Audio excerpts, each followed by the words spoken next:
नमस्कार दोस्तों, स्वागत है आप सभी का एडू वॉरियर्स पर। आज मैं आप सभी लोगों के उत्तर प्रदेश पीसीएस प्रारंभिक परीक्षा के लिए प्रैक्टिस सेट 3 लेकर आई हूं। इससे पहले मैंने 2 प्रैक्टिस सेट कवर करवाए हैं।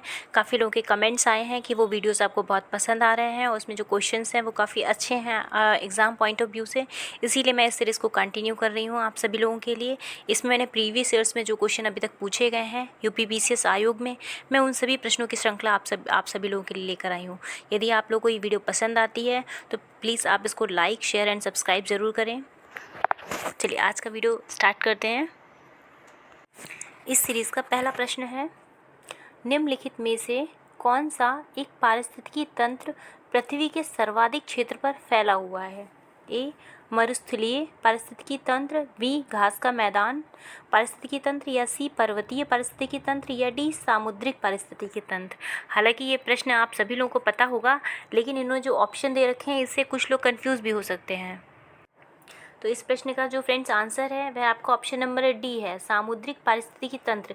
क्योंकि हमारे पूरे विश्व में देखिए 70% पे क्या है, पानी है, समुद्र है, जल है। तो इसीलिए तीनों तरह से क्या हो जाता है, यह पृथ्वी पर सर्वाधिक क्षेत्र में फैला हुआ है। और पृथ्वी पर यदि आप मरुस्थल या घास के मैदान इन सब का परसेंटेज देखें तो पानी के अकॉर्डिंग इन सब का परसेंटेज क्या है, कम है। चलिए इसका डिस्क्रिप्शन पढ़ते हैं।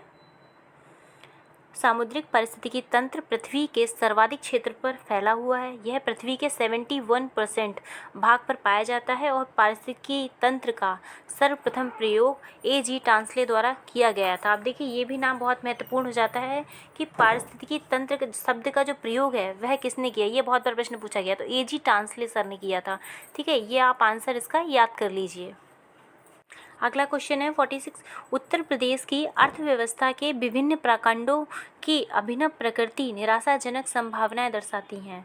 ए कृषि में, बी उद्योग में, सी व्यापार तथा वाणिज्य में, या डी सेवाओं में। अब देखिए उत्तर प्रदेश की बात की, उत्तर प्रदेश की परीक्षा है तो उसमें यूपी स्पेशल तो आना ही है।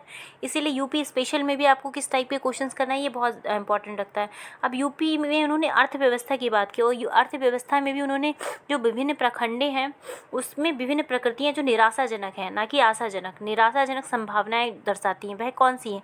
वह ऑप्शन नंबर डी। क्योंकि यहाँ पर देखिए यूपी में सबसे ज़्यादा क्या है, कृषि की महत्वता है। यहाँ पे 70% या 60% जो पॉपुलेशन है वह कृषि पर डिपेंड करती है, या फिर ग्रामीण जनसंख्या है। और इसीलिए यहाँ पे क्या है, सेवाओं का परसेंटेज कम है अदर स्टेट के अकॉर्डिंग। चलिए इसका डिस्क्रिप्शन पढ़ते हैं। उत्तर प्रदेश की अर्थव्यवस्था के विभिन्न प्रखंडों की अभिनव प्रकृतियाँ सेवाओं में निराशाजनक संभावनाएं दर्शाती हैं। अगला प्रश्न है 47, सूची 1 व सूची 2 इनको सुमेलित करना है आपको।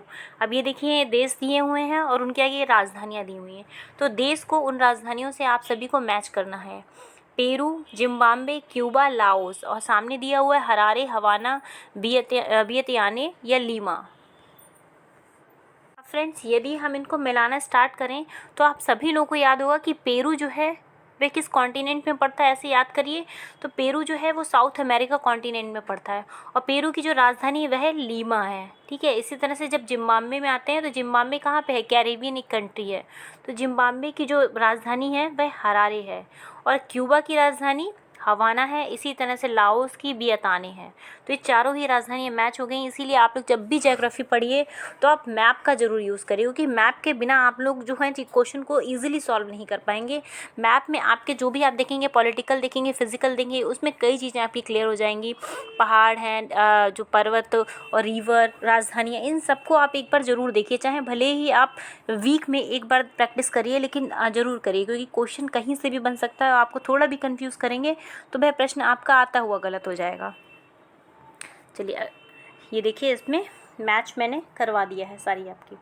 चलिए अगला प्रश्न है, उत्तर प्रदेश में उगाई गई निम्नलिखित फसलों में से किसकी अवधि न्यूनतम है? अब जो सबसे न्यूनतम ये चारों ऑप्शन में किसकी अवधि रहती है? ए चना, बी मसूर, सी अरहर, या डी मूंग। अब हालांकि आप सभी ने इस प्रश्न का उत्तर देख लिया होगा, तो ये मैंने लेखपाल प्रैक्टिस सेट में ये क्वेश्चन करवाया हुआ, तो इसका जो ऑप्शन नंबर डी है, मूंग की अवधि जो होती है वो अदर जितनी भी ये ऑप्शन दिए उन सबसे न्यूनतम होती है। अब इसका डिस्क्रिप्शन पढ़ते हैं। उत्तर प्रदेश में उगाई जाने वाली फसलों में न्यूनतम अधिक मूंग की होती है, क्योंकि इसका सबसे अधिक क्षेत्र झांसी, फतेहपुर, वाराणसी, उन्नाव, रायबरेली तथा प्रतापगढ़ जनपद में है। अब अगर यदि आपको क्वेश्चन कैसे भी पूछे कि न्यूनतम अवधि के संबंधित पूछे तो आपको ये मूंग का ही लगाना है आंसर, ठीक है। और अगर क्षेत्र पूछे कि कहाँ पर उगाई जाती है तो ये क्षेत्र देखिए बुंदेलखंड वाला जो क्षेत्र है और ये जो प्रतापगढ़ और इलाहाबाद वाला क्षेत्र है वहाँ पर इसको उगाया जाता है। अगला प्रश्न है, निम्नलिखित में से उत्तर प्रदेश के किस जनपद में थारू जनजाति पाई जाती है? बहुत ही अच्छा प्रश्न है। ए सीतापुर, बी पीलीभीत, सी खीरी या डी गोरखपुर। तो फ्रेंड्स आप सभी लोगों को पता होगा कि थारू जनजाति जो है वह लखीमपुर खीरी में पाई जाती है, ठीक है। इस प्रश्न का उत्तर ऑप्शन नंबर सी हो जाता है। चलिए इसका डिस्क्रिप्शन पढ़ते हैं। थारू जनजाति के लोग उत्तर प्रदेश के तराई क्षेत्र में रहते हैं। और तराई क्षेत्र कौन कौन सा है? जैसे कि इस तरह से यूपी बना हुआ है, ठीक है। मैं बहुत अच्छा मैप नहीं बना पा रही हूँ, इस तरह से लगभग ऐसे करके बना हुआ है, आप समझ जाइएगा। तो जो इधर साइड को जो तराई वाला क्षेत्र है, महाराजगंज, सिद्धार्थनगर, श्रावस्ती, बहराइच और लखीमपुर, जो इस साइड का जितने भी हैं ज़िले, उधर साइड ही थारू जनजाति पाई जाती है। और लखीमपुर खीरी जनपद में एक महाविद्यालय थारू जनजाति के लड़के लड़कियों की शिक्षा के लिए वहाँ पे बनाया गया है। तो ये भी आप बात है जो है क्वेश्चन में पूछी जा सकती है कि थारू जनजाति के लिए एक जो महाविद्यालय वह कहाँ पर खोला गया, तो वह भी लखीमपुर खीरी में ही खोला गया है। अगला प्रश्न है, उत्तर प्रदेश का सबसे घना बसा जिला कौन सा है? अब घना बसा का मतलब जिसकी सबसे ज़्यादा डेंसिटी हो, ठीक है, सबसे ज़्यादा जहाँ पे पॉपुलेशन हो, क्षेत्रफल कम हो, तो वह जिला कौन सा है? ए गौतम बुद्ध नगर, बी गाज़ियाबाद, सी संत कबीर नगर या डी कानपुर नगर। इस प्रश्न का उत्तर फ्रेंड्स ऑप्शन नंबर जो बी है वह हो जाता है। जो गाज़ियाबाद है कुछ लोग गौतम बुद्ध नगर को भी लगा कराएंगे, लेकिन गौतम बुद्ध नहीं। यदि गौतम बुद्ध और गाज़ियाबाद दोनों ही दिया हो तो आप ऑप्शन नंबर जो बी है उसको टिक करिएगा। सर्वाधिक घना बसा हुआ जिला है वह आपका गाज़ियाबाद है। अब जैसे सेंसेक्स जो है 2011 उसके बारे में आंकड़े पढ़ते हैं। 2011 की जनगणना के अनुसार उत्तर प्रदेश का घना बसा जिला गाज़ियाबाद है। यहाँ पर जन घनत्व 3,971 प्रति वर्ग किलोमीटर है। इसके बाद क्रमशः वाराणसी, लखनऊ और रविदास नगर एवं कानपुर नगर, सबसे लास्ट में कानपुर नगर है। यदि आपको सीक्वेंस 5 पूछे जाए सर्वाधिक घने हुए बसे, तो पहला आपका गाज़ियाबाद, दूसरा वाराणसी आएगा और तीसरा लखनऊ आएगा और फिर चौथे पे रविदास नगर और 5वें पे कानपुर नगर आएगा। यानी तीसरे पे जो उत्तर प्रदेश की राजधानी है उसका भी नंबर है अगर घने बसे में देखा जाए। कभी कभी वो पहला दूसरा ना पूछकर तीसरा नंबर भी पूछ लेता है कि थर्ड पोजीशन पे कौन है। और सेंसेक्स ऐसा टॉपिक है जो हर एग्ज़ाम में पूछा जाता है। पीसीएस का एग्ज़ाम जून में है, तो प्लीज़ आप लोग ज़रूर एक बार सेंसेक्स के क्वेश्चन ज़रूर सॉल्व करके जाइएगा। मैं इसके लिए एक वीडियो लाने वाली हूँ आप सभी लोगों के लिए, ताकि एग्ज़ाम से पहले आप उस वीडियो से जितने भी क्वेश्चन करें उसमें से आपको डेफिनेटली क्वेश्चन मिलेंगे। अगला प्रश्न है 51, निम्नलिखित में से किस स्थान पर उत्तर प्रदेश में एक नाभिकीय ऊर्जा परियोजना है? ए ओबरा, बी पनकी, सी नरौरा या डी हरदुआगंज। तो फ्रेंड्स इस प्रश्न का जो उत्तर है वह आपका ऑप्शन नंबर सी सही है। नरौरा में एक नाभिकीय ऊर्जा परियोजना चलती है, आप सभी लोगों ने सुना भी होगा नाम। चलिए इसका डिटेल पढ़ते हैं। उत्तर प्रदेश के बुलंदशहर जिले के नरौरा में नाभिकीय ऊर्जा परियोजना के तहत 2 परमाणु रिएक्टर कार्यरत हैं, जो कि 220 मेगावाट विद्युत प्रति इकाई का उत्पादन करते हैं। अब कभी कभी क्वेश्चन को टफ बनाने के लिए ये पूछ लेंगे कि इतने मेगावाट की बिजली का उत्पादन किया जाता है नरौरा से, तो 220 मेगावाट का जो है उत्पादन किया जाता है। और यह परियोजना किस शहर में है? तो यह बुलंदशहर जिले में है, ठीक है। अगला प्रश्न है, सूचियाँ दी हुई हैं, एक तरफ योजना है और एक तरफ राज्य है। आपको योजना को संबंधित राज्य से मैच करना है। ए मेट्टूर बांध है, उसके सामने तमिलनाडु है, हीराकुंड बांध उड़ीसा, रिहिंद बांध उत्तर प्रदेश और कृष्णा राज्य जो है वह आपका कर्नाटक है। अब देखिए इन सभी को आपको मैच करना कि ये कहाँ कहाँ पर है। तो इस प्रश्न का जो उत्तर है फ्रेंड्स, आप सबसे पहले इसमें जो आपको आती है उसको आप मैच करिए। तो आप यूपी से उठाइए कि यूपी में रिहिंद बांध परियोजना है वह कहाँ पर? उत्तर प्रदेश में। तो देखिए जो सी का थर्ड किस में है? तो आपका सी का थर्ड आपका ऑप्शन नंबर डी में है। तो यानी ये जितनी भी आपको परियोजनाएं दी हुई हैं वह सभी आपकी क्या है? मैच हैं एकदम। जिसके भी सामने है वो संबंधित राज्य से पहले से मैच। जैसे मेट्टूर बांध तमिलनाडु में है, जिसपे विवाद भी चल रहा है तमिलनाडु और कर्नाटक के बीच, और हीराकुंड बांध वह उड़ीसा में है, रिहिंद बांध उत्तर प्रदेश में है और कृष्णराज जो बांध है वह आपका कर्नाटक में है। तो चारों ही परियोजनाएं संबंधित राज्य से मैच हैं। इस टाइप के क्वेश्चन आपको एक या तो ज़रूर मिलते हैं किसी भी परियोजना से रिलेटेड, तो आप सारी परियोजनाएं देख कर जाइएगा। अगला प्रश्न है, अब दूसरा प्रश्न भी यही है कि कुछ नगर दिए हुए हैं और सामने उद्योग दिए हैं, उनको आपको मैच करना है। देखिए पीसीएस की यदि आप लोग परीक्षा देने जा रहे हैं तो पीसीएस में सबसे ज़्यादा अगर ट्रेंडिंग क्वेश्चन है तो वो इसी तरह से पूछते हैं। या तो वो क्रम लगाने वाले क्वेश्चन को पूछ लेंगे कि आप इनको क्रम लगाइए, कुछ घटनाएँ दे देंगे और उनका आपको क्रम व्यवस्थित करना होगा, या फिर इस तरह से मैच वाले क्वेश्चन दे देंगे कि आपको संबंधित कोई नगर या कुछ भी दे दिया है, उसके सामने उसकी सिटी या फिर उसका कार्य लिखा हुआ, उसको आपको मैच करना है। तो ये प्रश्न पीसीएस के बहुत फेवरेट माने जाते हैं, तो इन पर आप विशेष तौर पे ध्यान दें। चलिए इस प्रश्न को सॉल्व करते हैं। अब संबंधित नगर है अहमदाबाद, राउरकेला, कपूरथला, बरौनी और इसके आगे कुछ उद्योग दिए हैं जैसे कि तेल शोधन है, रेल कोच है, लौह इस्पात है, सूती वस्त्र है। तो इन सभी को आपको मैच करना। अब देखिए इनमें से यदि आपको किसी एक का भी आइडिया होगा तो इस प्रश्न को आपको आसान हो जाएगा सॉल्व करना। अब यदि देखिए यहाँ पर जो है वह लौह इस्पात या सूती वस्त्र की बात करें तो सूती वस्त्र से आप सभी लोग के दिमाग में सबसे पहले अगर कोई आएगा तो वह आपका क्या आएगा, अहमदाबाद आएगा। तो अहमदाबाद देखिए किसी में मैच हो रहा है क्या, ए का 4 किसी में भी मैच हो रहा है, तो आपका जो ऑप्शन नंबर ए है उसमें मैच हो रहा है। तो यदि आप लोगों को देखिए एक का ही उत्तर पता है तो आप लोगों को क्या हो जाएगा, मैच हो जाएगा। तो ए का 4 मिल गया है हमको। उसके बाद क्या करते हैं, उसके बाद अगर आप लौह इस्पात का अगर आपको पता है तो लौह इस्पात का क्या है, राउरकेला, राउरकेला उड़ीसा में है। तो यदि आपका क्या हो जाएगा, बी का 3 हो जाएगा। अब देखिए ए में बी का 3 भी मिल गया है। इसी तरह से जो कपूरथला है पंजाब में, वह किसके लिए फेमस है, वह रेल कोच फैक्ट्री के लिए फेमस है। और जो बरौनी है वह आपकी तेल शोधन के लिए फेमस है। तो आपका जो ऑप्शन नंबर ए है वह एकदम सही है कि ए का 4 हो जाएगा, अहमदाबाद सूती वस्त्र हो जाएगा, राउरकेला लौह इस्पात के लिए, कपूरथला रेल कोच फैक्ट्री के लिए और बरौनी तेल शोधन कारखाने के लिए।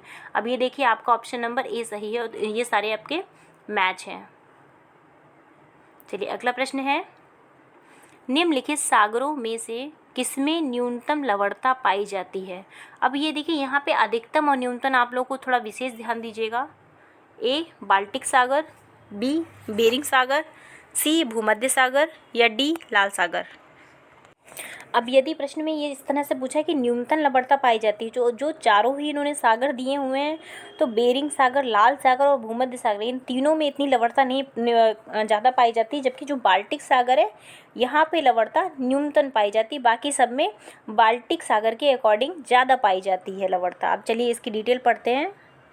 अब इस प्रश्न के डिटेल है, क्रमागत विकल्पों में न्यूनतम लवणता बाल्टिक सागर में पाई जाती है। यहाँ स्वीडन के तट के 11/1000 तथा बोथनिया की खाड़ी के मुहाने के निकट केवल 2/1000 लवणता पाई जाती है। अब देखिए इन्होंने ये नंबर भी दिया हो, हालांकि ये प्रश्न में नहीं पूछा जाएगा, लेकिन इस तरह से प्रश्न पूछा जा सकता है कि सबसे न्यूनतम जो आपको 4 ऑप्शन दिए उनमें से सबसे न्यूनतम लवणता किस में है, तो ये आप याद रखिएगा। ठीक है, यहाँ तापमान कम होने के कारण बाष्पीकरण कम होता है, इसीलिए यहाँ पे क्या है, न्यूनतम लवणता है। चलिए अगला प्रश्न है, सूची 1 व सूची 2 को आपको मैच करना है। अब सूची 1 में खनिज दिए हुए हैं और सूची 2 में उत्पादन वाले क्षेत्र दिए हुए हैं, तो उनको आपको मैच करना है। अब ए तांबा, लौह अयस्क, मैंगनीज और अभ्रक दिया हुआ है। दूसरी तरफ आपको बादाम पहाड़ियाँ, छिंदवाड़ा, हजारीबाग और मोसवानी दिया हुआ है। अब प्रश्न को सॉल्व करने का सबसे बेस्ट तरीका होता है मैच वाले कि इसमें से आप जो भी आपको पता हो किसी एक को आप देखिए कि जिसको आपको पता हो उसको मैच करिए, तो इस तरह से आपका प्रश्न आसान बन जाएगा। अब चलिए जो पहला है आपका तांबा, तांबे को मैच करते हैं। तो तांबा जो है वह आपका ऑप्शन जो 4 है उससे मैच हो जाएगा, तांबा मोसवानी में पाया जाता है। इसी तरह से जो बी ऑप्शन है आपका लौह अयस्क, वह आपका बादाम पहाड़ियाँ, आपने सुनी भी होंगी, बादाम पहाड़ियों में लौह अयस्क पाया जाता है, जो कि कहाँ पर है, कर्नाटक और तमिलनाडु के क्षेत्र में बादाम पहाड़ियाँ हैं। ठीक है, वहाँ पर कॉफ़ी का भी उत्पादन होता है, तो लौह अयस्क बादाम पहाड़ियों में। अब देखिए किसी में मैच हो रहा है क्या, तो यह आपका ऑप्शन ए और बी दोनों में ही मैच हो रहा है। इसका मतलब ये है कि आपका ऑप्शन ए भी सही हो सकता है, बी भी, और हालांकि इसमें तीसरा चौथा नहीं मैच हो रहा। और आप सभी ने उत्तर भी देख लिया होगा कि ऑप्शन नंबर जो बी है इसका, वह इस प्रश्न का उत्तर है। अब कैसे, अब देखिए सी का 2 है, जो आपका मैंगनीज है वह छिंदवाड़े से है, और डी का 3 है जो अभ्रक है वह आपका हजारीबाग से मैच करता है। तो इस तरह से आप सभी लोगों के मैच हो गए हैं। अगला प्रश्न है, कथन ए दिया हुआ है और कारण दिया हुआ है, इनमें से आपको बताना है कि कथन कारण क्या सही है या गलत है। कथन है कि भारत की जलवायु पर मानसून का प्रभुत्व है, यानी मानसून का असर है भारत की जलवायु पर। तो जैसे कि इसको पढ़ रहे हैं तो आप सभी लोग जानते होंगे कि भारत की जो जलवायु है वह मानसून पर ही निर्भर करती है, तो आपका कथन सही हो जाता है। और कारण है कि मानसून स्थायी पवन है। क्या ये बात सही है? मानसून एक स्थायी पवन है या नहीं? आप सभी लोग मुझे सोच कर बताइएगा कि क्या ये ऑप्शन जो आपका कारण दिया सही है। चलिए इसके ऑप्शंस पढ़ते हैं। ए आर दोनों सही हैं तथा आर ए की व्याख्या है। ए आर दोनों सही हैं परंतु आर ए की व्याख्या नहीं करता है। ए सही है, आर गलत है। ए गलत है परंतु आर सही है।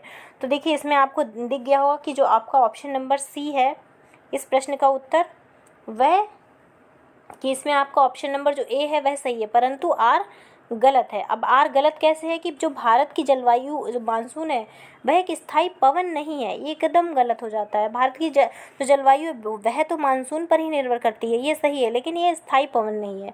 चलिए इसका डिस्क्रिप्शन पढ़ते हैं। डिटेल है इसकी व्याख्या कि कथन ए व कारण गलत है। अब भारत की जलवायु का जो प्रभुत्व है वह मानसून पर निर्भर करता है। मानसून एक स्थायी पवन नहीं है, यह किसी क्षेत्र में किसी ऋतु विशेष में ही अधिकांश वर्षा करती है।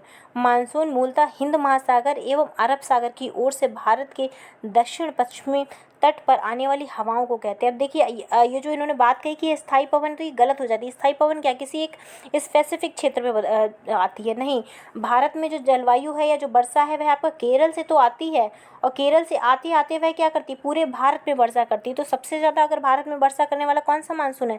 दक्षिण पश्चिम मानसून है। सबसे ज़्यादा अगर पूछा जाए भारत में किस क्षेत्र से वर्षा होती है, तो वह आपके दक्षिण पश्चिम मानसून से वर्षा होती है या फिर अरब सागर से वर्षा होती है। ठीक है, अगला प्रश्न है, जैनिको प्रौद्योगिकी क्या है? ए एड्स से बचने के लिए प्रतिरक्षा पद्धति है। बी खाद्य फसलों की प्रजाति को विकसित करने वाली एक पद्धति है, या फिर आनुवांशिक रोगों की पूर्व सूचना प्राप्त करने की एक तकनीकी है, या फिर डी मोतियाबिंद से बचाव की एक तकनीकी है। अब देखिए जैनिको जो शब्द है, यदि आप इसको 2-3 बार पढ़ेंगे तो शायद आपको कुछ माइंड आ जाए इन चारों ऑप्शन में, तो कुछ आप रिलेट कर जाएं। जब भी कभी आपको इस तरह से साइंस एंड टेक के क्वेश्चन पूछे जाएं जो आपको बिल्कुल भी आइडिया ना हो, या तो उस प्रश्न को आप स्किप कर दीजिए, और यदि आपको लग रहा है कि हाँ इसमें से एक ऑप्शन सही आपको लग रहा है कि मैं कर लूँगा, तो आप उसको 2-3 बार क्वेश्चन को पढ़िए, आपको ऑटोमेटिक आंसर लगेगा कि हाँ ये सही है। अब देखिए जैनिको है, तो जो जैनिको है वह आपका आनुवांशिक जो है जीन से कुछ रिलेट कर रहा है। तो जो जैनिको प्रौद्योगिकी वह किससे? आनुवांशिक रोगों की पूर्व सूचना प्राप्त करने की तकनीकी है। अब इसके डिटेल पढ़ते हैं। व्याख्या दी हुई है कि जैनिको प्रौद्योगिकी आनुवांशिक रोगों की पूर्व सूचना, अब जो भी आनुवांशिक रोग होते हैं उनकी पहले ही सूचना मिल जाएगी इस विधि के द्वारा या इस तकनीकी के माध्यम से। माँ के गर्भ में स्थित शिशु में होने वाले विभिन्न विकार या रोगों की भी जानकारी प्राप्त होती है। अब देखिए साइंस एंड टेक, साइंस ने इतनी तरक्की कर ली है आज के टाइम में कि माँ के गर्भ में ही बच्चे में क्या जेनेटिक प्रॉब्लम है इन सभी चीज़ों की पता लग जाएगा। किस तकनीकी के द्वारा? जैनिको प्रौद्योगिकी तकनीकी के द्वारा। चलिए अगला प्रश्न है, निम्नलिखित वक्तव्यों पर विचार कीजिए। अब कथन और कारण दिया हुआ फिर से, और आपको इसको बताना है। गोल्डन राइस एक ऐसी जैव प्रौद्योगिकी उपलब्धि है जो उपभोक्ताओं के लिए ही उतनी ही लाभप्रद है जितनी किसानों के लिए है। अब क्या ये बात सही है? कारण, इस चावल का पीलापन बीटा कैरोटीन की अधिक मात्रा को प्रदर्शित करता है जो यौगिक शरीर में विटामिन ए में परिवर्तित हो जाता है। अब देखिए आप लोगों ने यदि पढ़ा होगा गोल्डन राइस के बारे में तो आप लोग शायद इस क्वेश्चन को इजीली कर जाएंगे। इसका जो सेकंड वाला ऑप्शन है वह सही है। अब देखिए ये दोनों ही क्या सही हैं? चलिए इसके ऑप्शन देखते हैं। ए आर दोनों सही हैं तथा आर ए की व्याख्या है, और ए आर दोनों सही हैं परंतु आर ए की सही व्याख्या नहीं है। ए सही है, आर गलत है, या ए गलत है, आर सही है। फ्रेंड्स इस प्रश्न का जो उत्तर होगा वह आपका दोनों ही सही होगा, दोनों ही व्याख्या कर रहे हैं, क्योंकि जो आपका कथन दिया हुआ है गोल्डन राइस में ये भी सही है, ये उपभोक्ताओं के लिए भी उतना ज़रूरी है जितना किसानों के लिए है, और इसमें बीटा कैरोटीन पाया जाता है जो कि विटामिन ए में परिवर्तित है। तो ये भी आपका क्वेश्चन सही है। चलिए इसकी व्याख्या देखते हैं।